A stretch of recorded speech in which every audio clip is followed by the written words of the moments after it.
على موعد يأتي الصيام بفضله فيا راغبا. Assalamu alaikum. Tem uma coisa que é muito comum para muçulmanos e muçulmanas, em especial os brasileiros. Quando dizem que se converteram ao Islã, quase sempre ouvem: "Ah, vocês vieram de lá", como se o Islã fosse um lugar, região ou país. Mas como já dissemos aqui no Olhares Islã, esta é uma religião para todas as pessoas, independente de nacionalidade, raça, cor de pele, gênero ou condição social. É para falar sobre esta universalidade do Islã que recebemos o irmão Otávio Augusto Vieira, o Hamza, fotógrafo, estudante de Direito e divulgador do Islã pela Mesquita Sumaia.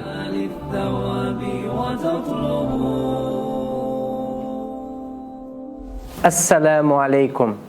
Um dos versículos do Alcorão que melhor traduz a universalidade do Islã está na Sura Al-Hujurat, capítulo dos aposentos. Este capítulo se refere às diversas etnias e comunidades e eleva o ser humano através da moralidade e das boas maneiras, e comprova como somente um padrão é aplicado a todos os seres humanos. Allah, louvado seja, diz: Ó humanos, em verdade, nós vos criamos de macho e fêmea, e vos dividimos em povos e tribos, para reconhecerdes uns aos outros. Sabei que o mais honrado dentre vós, ante Allah, é o mais temente. Sabei que Allah é sapientíssimo e bem inteirado. Aqui fica evidente que todos nós viemos da mesma origem, e, portanto, não deveríamos nos dividir em grupos ou perder nosso tempo com ataques e conflitos, divisões. Ao contrário, a razão disto é que a gente se reconheça e viva pacificamente. Diferenças de línguas, cores, temperamentos, modos, talentos e habilidades não deveriam gerar conflitos. Na realidade, estas diferenças propiciam a cooperação e tolerância. Cor, raça, língua, nacionalidade e fatores similares não possuem qualquer importância no ponto de vista de Allah. Apenas um critério para determinar o valor de uma pessoa. O mais honrado dentre vós, ante Allah, é o mais temente. Se a gente deixa de lado o que nos divide e fica apenas este critério como parâmetro, todos os motivos para conflitos e disputas na terra desaparecem. Todas as cobiças perdem o valor. Em lugar disso, uma importante e distinta razão para a amizade e cooperação é construída: o senhorio de Allah sobre todos e o fato de que Ele criou toda a raça humana de uma mesma origem. Uma bandeira única, a do temor a Allah, é levantada e tudo se alinha abaixo dela. O Islã luta contra o fanatismo em todas as suas formas. Bandeiras nacionalistas ou raciais não têm lugar nem valor. O profeta, que a paz e a bênção de Allah esteja sobre ele, disse: Todos vocês são descendentes de Adão, e Adão foi criado do barro.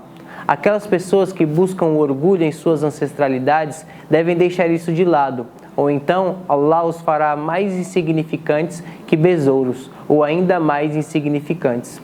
Referindo-se aos vínculos e títulos valorosos nos tempos pré-islâmicos, o profeta disse: Deixem isso completamente, pois isso fede. Esta é a fundação da sociedade islâmica, uma sociedade humana e global. Poderíamos começar a pontuar fatos históricos que comprovam a inflexibilidade das outras religiões, ou o fato de elas terem sido reveladas a determinados povos e em situações específicas, onde se promovia a exclusividade religiosa e até a discriminação. Ou mesmo, poderíamos falar sobre sistemas que promovem e incentivam a desigualdade social, através de termos econômicos. Porém, não vale a pena nos atermos a estas questões neste vídeo, porque a proposta aqui é que você compreenda que a igualdade é um princípio islâmico e não apenas uma ideia bonita. O Islã é, de fato, um sistema abrangente e igualitário. Isso conduz a uma segunda comparação entre o Islã e outros sistemas ideológicos em relação à tolerância.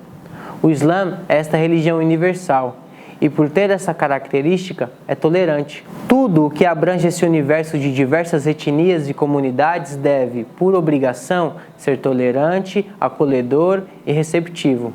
Então, por que existe uma ideia tão forte na grande mídia de que o Islã é uma religião estática, inflexível e intolerante? Esta pergunta precisa ser feita constantemente para que possamos entender a razão do Islã ser apresentado de forma tão diferente do que realmente é. Philip Hitch, professor de Harvard e Princeton, comentou em seu livro Uma Breve História dos Árabes: nenhum outro povo fez uma contribuição tão importante para o progresso humano como os árabes, considerando esse termo como significando todos aqueles cuja língua materna era árabe e não apenas aqueles que viviam na Península Arábica. Durante séculos, a língua árabe era o idioma de aprendizagem, cultura e progresso intelectual para todo o mundo civilizado, com a exceção do Extremo Oriente. A partir do século IX até o século XII, haviam mais obras filosóficas, médicas, históricas, religiosas, astronômicas e trabalhos geográficos escritos em árabe do que em qualquer outro idioma. Só neste trecho, a gente já pode perceber o que foram os avanços dos muçulmanos na ciência e na difusão do conhecimento, que acenderam o início do nosso progresso contemporâneo em ciência e tecnologia. O estudo da ciência que o Islã proporcionou ao Ocidente foi em grande medida de acordo com os ensinamentos de Allah. No entanto, a partir do século XIV até hoje, as sociedades ocidentais têm divergido desta tradição científica islâmica. O Islã exige que as pessoas assumam a responsabilidade de desenvolver uma ciência que beneficie todas as pessoas, com nenhum dano para outros, respeitando a natureza. O Islã também enfatiza um princípio muito importante de que a ciência não pode ser transformada num Deus, por causa de uma razão muito simples. O nosso conhecimento é relativo e conjetural, e, portanto, as suas ciências também são relativas e conjunturais. Tanto o indivíduo como a sociedade estão em extrema necessidade de uma crença que acomode e direcione todas as suas atividades vitais para a construção e o crescimento. Quando o indivíduo e a sociedade adotarem tal crença e aplicarem à vida, a humanidade poderá realizar conquistas aparentemente milagrosas, que só poderão acontecer quando o homem se une com o poder eterno, que guia o seu potencial de personalidade para a direção certa.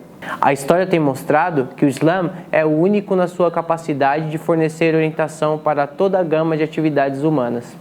Este não separa a vida espiritual e a secular, como entidades não relacionadas. Essa capacidade de integração de todos os segmentos da vida humana só o Islã apresenta.